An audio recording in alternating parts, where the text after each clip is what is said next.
Assalamualaikum warahmatullahi wabarakatuh. Kami dari kelompok 6 akan mempresentasikan hasil diskusi kami, yaitu musik dangdut. Perkenalkan, nama saya Setiawati. Nama saya Siti Hafsiah. Nama saya Indri Agustin. Nama saya Andini Dastiana Putri. Pertama, sejarah dangdut di Indonesia.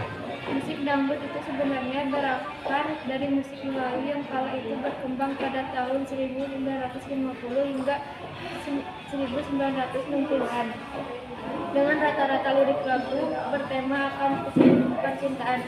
Musik dangdut banyak dipengaruhi oleh unsur musik Hindustan, Melayu, dan Arab. Pengaruh dari ketiga unsur genre musik tersebut secara tidak langsung menciptakan genre musik baru, yakni musik dangdut. Musik kemudian mempunyai unsur utama berupa tabungan gendang, sementara suara cengkok penyanyi adalah unsur utama dari musik Melayu. Kata dangdut berasal dari alat musik tabla yang kala itu sering menjadi alat musik pengiring berupa tak ketau dan dangdut, dan kata dangdut kemudian menjadi terminologi baru untuk menyebut orkes Melayu. Layaknya seorang manusia, musik dangdut ini muncul sebagai embrio ketika terdapat sejumlah orkes Melayu dengan penyanyi utama adalah Elia Kadam dan dampak populernya unik India. Lagu tersebut dipengaruhi oleh musik India, sehingga dapat disebut bahwa para komponis kala itu menciptakan lagu dangdut yang terinspirasi dari lagu-lagu yang ada di film India. Perkembangannya pada tahun 1050-an ada seorang penyanyi yang bergabung dalam sebuah orkes Melayu bernama Ria. Nama Eli Kadam. Tak disangka-sangka Eli Kadam berhasil mempopulerkan lagu-lagu dangdut yang bahkan masih digemari oleh para ibu kota pada kala itu. Sebut saja lagu-lagunya adalah Boneka dari India, Pergi Tanpa Pesan, Termenung, dan Janji. Kemudian Eli Kadam ini dikadang-kadang sebagai awal dari kehadiran musik dangdut Indonesia. Era 1960 hingga 1970-an, era 1960 hingga 1970-an. Pada tahun ini musik dangdut semakin lama juga semakin berkembang. Tidak hanya mendapatkan pengaruh dari musik India saja, tetapi juga musik Arab, terutama pada bagian cengkok, suara penyanyi, hingga harmonisasi nada. Tepat pada akhir tahun 1990-an, akibat adanya arus perubahan politik di Indonesia, maka musik barat dapat masuk di Indonesia hingga muncul gitar elektrik. Alat musik tersebut nantinya akan kerap dijadikan pendampingan bagi para penyanyi dangdut. Era 1970 hingga 1990-an, pada awal tahun 1970, musik dangdut semakin berkembang secara pesat di masyarakat Indonesia.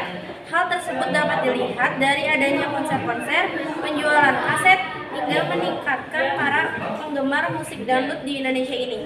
Bahkan, tak jarang pula para penyanyi dangdut asal Indonesia yang mengadakan konser dangdut mereka di luar negeri.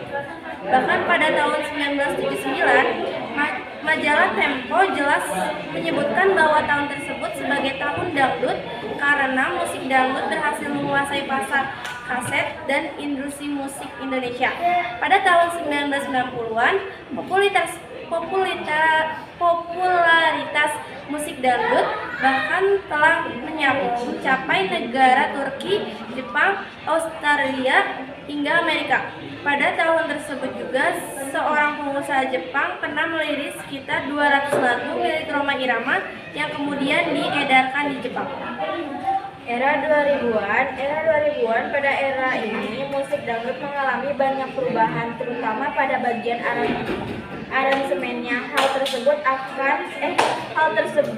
karena seiring dengan adanya kejenuhan akan musik dangdut yang original, maka para musisi dangdut di wilayah Jawa Timur mulai mengembangkan jenis musik dangdut baru yang disebut dengan dangdut koplo.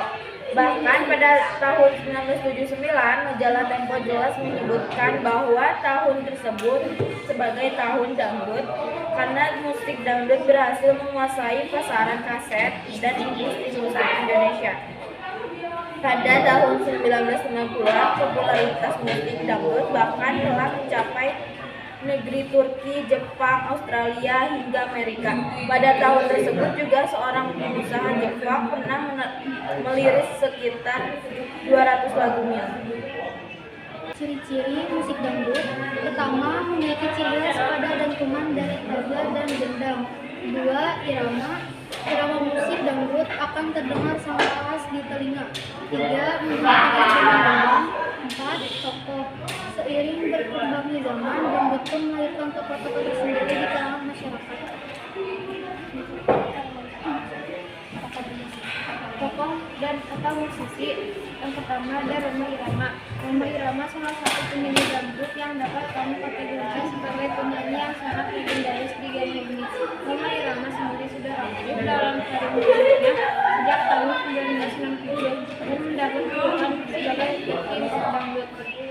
Dia yang lahir di kota Tasikmalaya ini sudah merilis puluhan album dan single selama hidupnya. Tidak hanya itu, Rhoma juga pernah berperan di berbagai film dan acara televisi.